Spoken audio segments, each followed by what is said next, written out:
September 11th, 2001 is a day that went down in history for not only America, but for the entire world. Even here in Canada, we felt the impact of that event. But personally, that day stands out for an entirely different reason. At the time I was 12 years old, living in the Alberta countryside, where the biggest excitement was spotting a moose on the back roads. I'd woken up that day and decided that I didn't want to go to school. So I put on a severe cough and rubbed my eyes extra hard to make them look puffy. Then I told my mom I was feeling sick. She bought it, probably because Dad was out of town, and she had her hands full at the pharmacy she was working at. I stayed in bed until I heard her car leaving the driveway. As soon as she was gone, I slipped on my boots and jacket, then snuck out the back door. The woods behind our neighborhood stretched on for miles. I've explored them hundreds of times before, building forts and pretending I was the Canadian Indiana Jones, eh? That morning, I figured I'd hike up the old creek bed, maybe skip some rocks. I must have wandered further than usual, following a deer trail that twisted deeper into the thicket. The trees got denser, blocking out the sun. Everything became quiet. Too quiet. No birds chirping. No squirrels rustling. That's when I saw them. A series of tents. Not the colorful camping ones you would see at the park. These were big, white, industrial looking, like the ones you see in disaster movies. They were clustered together in a clearing, maybe a dozen of them, with thick plastic sheeting and metal frames, hoses snaked between them, connected to generators humming low. It looked like a makeshift quarantine site. Curious, I crept closer, heart pounding like a drum inside my chest. There were these crates stacked outside one tent, labeled with words that I didn't understand. A weird smell hung in the air, like bleach mixed with something rotten. I peeked around the tree, and that's when I saw them.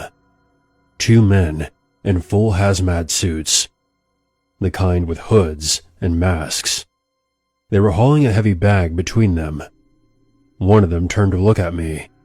All three of us froze in place. Then I heard muffled shouting. They then dropped the bag and reached for their waists, pulling out handguns. The first shot cracked through the air, splintering bark off the tree beside me. I yelped, ducking low, as another bullet whizzed past, thudding into the dirt. Panic overwhelmed me. I bolted, crashing through the underbrush, branches whipping at my face. My lungs burned, legs pumping as fast as I could. More shots rang out behind me. I ran until my sides ached. I collapsed behind a fallen log, gasping, tears streaming down my face. I hid there for hours, shaking, until the sun started dipping low. I then made my way back home. Later on, when Mom came back, I didn't say a word. How could I? Beside the fact that she would have been upset about me being out in the forest when I should have been sick in bed. What happened in New York that day had her glued to the TV. It sounded crazy, even to me.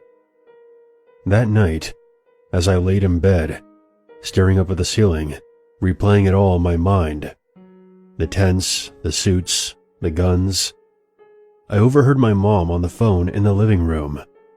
She was talking to my dad. "Yeah, I heard about it when I was at work. Just awful. James stayed home today because he was feeling sick."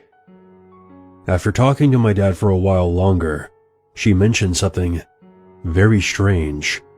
Apparently she passed about 8 garbage trucks going the opposite way on the 2-lane highway that leads directly to our neighborhood. The only other thing that way is a public park. Dump sites aren't anywhere near this area. A chill crawled up my spine. 8 garbage trucks coming from the direction of the woods? Years later, I tried to look into it, but nothing ever came up. No reports, No investigations, nothing. The only thing anyone was interested in back then was the attack on the World Trade Center.